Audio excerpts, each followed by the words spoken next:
सुप्रभात प्यारे बच्चों। कक्षा 10th का एसएसटी का जो पोल साइंस का पोर्शन चला हुआ है, सत्ता की साझेदारी लेसन का नाम है।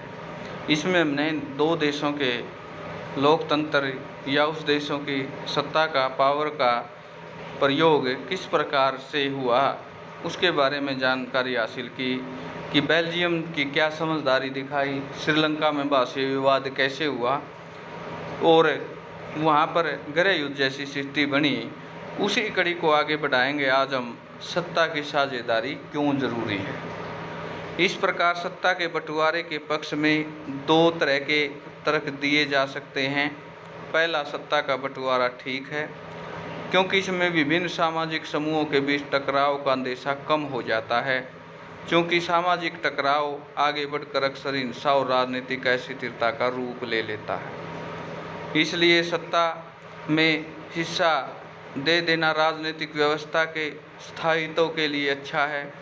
बहुसंख्यक समुदाय की इच्छा को बाकी सभी पर थोपना तत्कालीन तौर पर लाभकारी लग सकता है, पर आगे चलकर यह देश की अखंडता के बारे में घातक हो सकता है। बहुसंख्यकों का आतंक सिर्फ अल्पसंख्यकों के लिए ही परेशानी पैदा नहीं करता, अक्सर यह बहुसंख्यकों के लिए भी बर्बादी का कारण बन जाता है। सत्ता का बंटवारा लोकतांत्रिक व्यवस्थाओं के लिए ठीक है।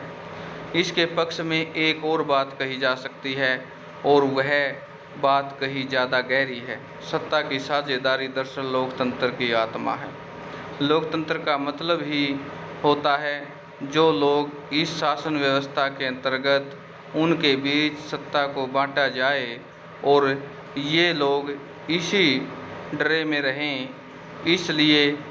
इसलिए वैध सरकार वही है जिसमें अपनी भागीदारी के माध्यम से सभी समूह शासन व्यवस्था में जुड़ते हैं। इन दो तर्कों में से एक को हम युक्तिपरक और दूसरे को हम नैतिक तर्क कह सकते हैं। युक्तिपरक या समझदारी का तर्क लाभकर परिणामों पर जोर देता है, जबकि नैतिक तर्क सत्ता के बंटवारे में अभूतपूर्व महत्व को जैसा कि होता आया है। इस बार भी विक्रम रात की खामोशी में उसे मोटरसाइकिल चलाए जा रहा था। यहाँ पर एक एग्जाम्पल दिया है किस प्रकार सत्ता की साझेदारी या किस प्रकार एक पुराना धारावाहिक विक्रम बेताल के नाम से आता था टीवी पर, उसके बारे में।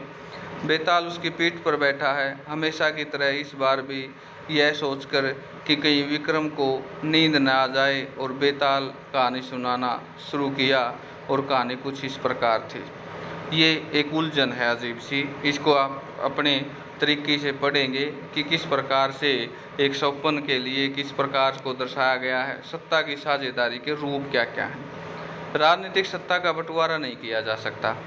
इसी धारणा के विरुद्ध सत्ता की साझेदारी का विचार सामने आया। लंबे समय से यही मान्यता चली आ रही है कि सरकार की सारी शक्तियां एक व्यक्ति या किसी खास स्थान पर रहने वाले व्यक्ति समूह के हाथ में रहनी चाहिए। अगर फैसले लेने की शक्ति बिखर गई तो तुरंत फैसले लेना और उन्हें लागू करना संभव नहीं होगा। लेकिन लोकतंत्र एक बुनियादी सिद्धांत है और जनता की सारी राजनीतिक शक्ति का स्रोत है। इसमें से लोग स्वशासन की संस्थाओं के माध्यम से अपना शासन चलाते हैं। एक अच्छे लोकतांत्रिक शासन में समाज के विभिन्न समूहों उनके विचारों को उचित सम्मान दिया जाता है। सार्वजनिक नीतियां तय करने में सबकी बातें शामिल होती हैं। इसलिए उसी लोकतांत्रिक शासन की इनको अच्छा माना जाता है जिसमें ज़्यादा से ज़्यादा नागरिकों को राजनीतिक सत्ता में हिस्सेदारी। आधुनिक लोकतंत्र व्यवस्था में साझेदारी अनेक रूप से कर सकते हैं। ये कुछ प्रचलित उदाहरण हैं, यहाँ पर कुछ एग्जाम्पल दिए गए हैं। शासन के विभिन्न अंग जैसे विधायिका, एक चीज़ बार बार आती है, विधायिका, कार्यपालिका और न्यायपालिका के बीच सत्ता का बंटवारा रहता है। ये सरकार के अंग हैं। इसे हम सत्ता का अक्षितिज वितरण कहेंगे क्योंकि इसमें सरकार के विभिन्न विभिन्न अंग एक ही स्तर पर रहकर अपनी अपनी शक्ति का उपयोग करते हैं। ऐसे बंटवारे में यह सुनिश्चित हो जाता है कि कोई भी एक अंग सत्ता का असीमित उपयोग नहीं कर सकता। हर अंग दूसरे पर अंकुश रखता है। इसमें विभिन्न संस्थाओं के बीच सत्ता का संतुलन बनता है। लोकतांत्रिक संस्थाओं के बारे में 9वीं कक्षा में पढ़ते हुए हमने देखा कि हमारे देश में लोक कार्यपालिका सत्ता का उपयोग करती है, पर यह संसद के अधीन कार्य करती है। न्यायपालिका की नियुक्ति कार्यपालिका करती है, पर न्यायपालिका की कार्यपालिका पर विधायिका द्वारा बनाए कानूनों पर अंकुश रखती है। इस व्यवस्था में नियंत्रण और संतुलन की व्यवस्था है। सरकार के बीच विभिन्न स्तरों पर सत्ता का बंटवारा हो सकता है, जैसे पूरे देश के लिए एक सामान्य सरकार हो और फिर भी प्रांत और क्षेत्रीय स्तर पर अलग अलग सरकार रहे। पूरे देश के लिए बनने वाली ऐसी सामान्य सरकार को अक्सर संघ या केंद्र सरकार कहने, प्रांतीय और क्षेत्रीय स्तर की सरकारों को हर जगह अलग अलग नामों से पुकारा जाता है। भारत में हम इन्हें राज्य सरकार कहते हैं। हर देश में बंटवारा ऐसा ही नहीं, कई देशों में प्रांतीय या क्षेत्रीय सरकारें नहीं हैं, लेकिन हमारी तरह जिन देशों में ऐसी व्यवस्था है, वहाँ के संविधान में इस बात का स्पष्ट उल्लेख है कि केंद्र और राज्य सरकारों के बीच सत्ता का बंटवारा किस तरह होता है। बेल्जियम में भी यह काम हुआ, पर श्रीलंका में नहीं हुआ। राज्य सरकारों के नीचे स्तर पर सरकारों के लिए ऐसी व्यवस्था हो सकती है। नगर पालिका पंचायतें ऐसी इकाइयाँ हैं। उच्चतर और निम्नतर स्तर पर सरकारों के बीच सत्ता में ऐसे बंटवारे को ऊर्ध्वाधर वितरण कहा जाता है। हम अगले अध्याय में इस पर विस्तार से चर्चा करेंगे। सत्ता का बंटवारा विभिन्न सामाजिक, मसलन भाषी, धार्मिक समुदायों के बीच भी हो सकता है। बेल्जियम में सामुदायिक सरकार इस व्यवस्था पर एक अच्छा उदाहरण है। कुछ देशों में संविधान और कानून के इस बात का प्रावधान है कि सामाजिक रूप से कमजोर समुदाय और महिलाओं विधायिकाओं प्रशासन में हिस्सेदारी दी जाए। पिछले साल हमने अपने देश में प्रचलित आरक्षित चुनाव के क्षेत्र वाली ऐसी व्यवस्था के बारे में पढ़ा था।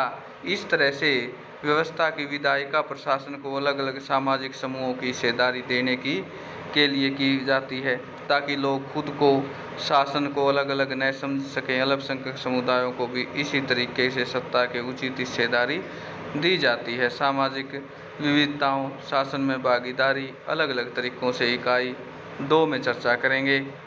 अब जो हमारा पॉइंट बनता है, सत्ता के बंटवारे का एक हम रूप विभिन्न प्रकार के दबाव और आंदोलनों में शासन और प्रभावित नियंत्रित करने के तरीके को लक्ष्य करके लोकतंत्र में लोगों के सामने सत्ता के दावेदारों के बीच चुनाव का विकल्प जरूर रहना चाहिए। समकालीन लोकतांत्रिक व्यवस्थाओं में यह विकल्प विभिन्न पार्टियों के रूप में उपलब्ध होता है। पार्टियां सत्ता के लिए आपस में प्रतिस्पर्धा करती है। पार्टियों की यह आपसी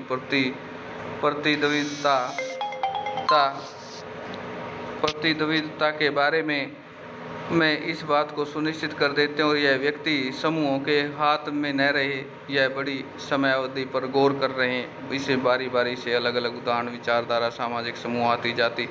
कई बार सत्ता की भागीदारी एकदम प्रत्यक्ष दिखती है, क्योंकि 2 या 2 से अधिक पार्टियां मिलकर चुनाव लड़ती हैं और सरकार का गठन करती हैं। लोकतंत्र में हम व्यापारी, उद्योगपति, किसान, औद्योगिक मजदूर संगठन, हित समूहों को भी सक्रिय देखते हैं। इस सरकार की समितियों की सीधी भागीदारी करके नीतियों पर सदस्य वर्ग के लिए दबाव बनाकर भागीदारी करते हैं। 3 में राजनीतिक दल दबाव समूह में कार्यप्रणाली पर गौर करते हैं।